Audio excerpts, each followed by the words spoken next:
ನಮಸ್ಕಾರ ಎಲ್ಲರಿಗೂ. ಡಾಕ್ಟರ್ ಶ್ರೀರಂಗ ಅಂತ ಇಂಟರ್ವೆನ್ಷನಲ್ ಕಾರ್ಡಿಯಾಲಜಿಸ್ಟ್ ಮಾತನಾಡ್ತಾ ಇರೋದು. ನಾಕ್ಟರ್ನಲ್ ಹೈಪರ್ ಟೆನ್ಷನ್ ಅಂತ ಒಂದು ಟರ್ಮ್ ಇದೆ. ಅಂದರೆ ಏನಾಗ್ತದೆ, ಬೇಸಿಕಲಿ ನೀವು ಹಗಲೊತ್ತು ನೀವು ಚೆಕ್ ಮಾಡಿಸ್ಕೊಂಡಾಗ ಬಿ ಪಿ ನಾರ್ಮಲ್ಲೇ ಇರ್ಬೋದು.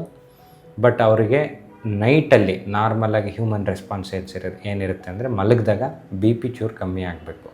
ಆ ಬಿ ಪಿ ಕಮ್ಮಿ ಆಗೋಲ್ಲ, ಇನ್ಸ್ಟೆಡ್ ಅದು ಮೇಂಟೈನ್ ಹಂಗೆ ಇರುತ್ತೆ, ಇಲ್ಲ ಜಾಸ್ತಿ ಆಗುತ್ತೆ. ಅವ್ರಿಗೆ ನಾಕ್ಟರ್ನಲ್ ಹೈಪರ್ ಟೆನ್ಸಿವ್ಸ್ ಅಂತ ಹೇಳ್ತೀವಿ.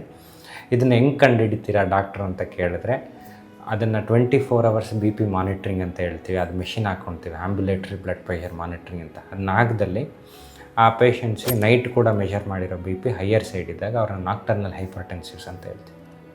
ಈ ಪೇಷಂಟ್ಸು ಹಾರ್ಟಿಗೆ ಮುಂದೆ ತೊಂದರೆ ಆಗುತ್ತಾ, ಇಲ್ಲ ಬೇರೆ ಹೆಲ್ತ್ ಹಜಾರ್ಡ್ಸ್ ಬರುತ್ತಾ ಅಂತ ಕೇಳಿದ್ರೆ ಹೌದು. ಈ ನಾಕ್ಟರ್ನಲ್ ಹೈಪರ್ ಟೆನ್ಸಿವ್ಸ್ ಕೂಡ ರಿಸ್ಕ್ ಪೇಷಂಟ್ಸೇ, ಅವರಿಗೂ ಕೂಡ ಮೆಡಿಸಿನ್ಸ್ನ ಸ್ಟಾರ್ಟ್ ಮಾಡಬೇಕಾಗುತ್ತೆ. ಯಾರಲ್ಲಿ ಈ ಥರ ನಾವು ಸಸ್ಪೆಕ್ಟ್ ಮಾಡಬೇಕಾಗುತ್ತೆ ನಾಕ್ಟರ್ನಲ್ ಹೈಪರ್ ಟೆನ್ಷನ್ ಅಂತ ಅಂದರೆ, almost borderline hypertension ಇರುತ್ತೆ ಹಗಲೊತ್ತು ಈ ಪೇಷಂಟ್ಸಿಗೆ. ಸೊ ನೈಟ್ ಇದಕ್ಕೆ ಟಿಪ್ ಆಗುತ್ತಾ ಇಲ್ವಾ ಅಂತ ಚೆಕ್ ಮಾಡಬೇಕಾಗುತ್ತೆ.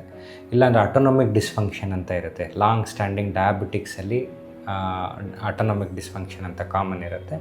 ಅವರಿಗೆ ನೈಟ್ ಹೊತ್ತು ಬಿ ಪಿ ಇದೆಯಾ ಇಲ್ವ ಅಂತ ಚೆಕ್ ಮಾಡಬೇಕು. So to know your B P, consult your cardiologist always. Thank you. Dr. Sriranga and his team are here to support you every step of the way.